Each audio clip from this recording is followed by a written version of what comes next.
যখন মেসি দৌড়চ্ছিলেন, তার পিছে পিছে যখন 4-5 জন 10 জন 12 জন ডিফেন্ডার দৌড়চ্ছিল, তখন তাদের কি মনে হচ্ছিল? পিছে পিছে দৌড়ায়, ধরতে পারে না, আগে পরে সামনে বিভিন্ন জায়গায় যায়, বল আটকাতে পারে না।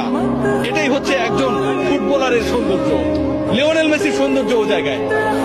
একজন ফুটবলার একটা দলকে, একজন ফুটবলার কোটি কোটি মানুষের স্বপ্নকে তার ছোট কাঁধে কিভাবে ক্যারি করেন সেটা আমরা দেখেছি। যারা অস্বীকার করবেন তারা ফুটবলটা বোঝেন না। হয়তো আমাকে মূর্খ বলতে পারেন, সত্যিই তাই।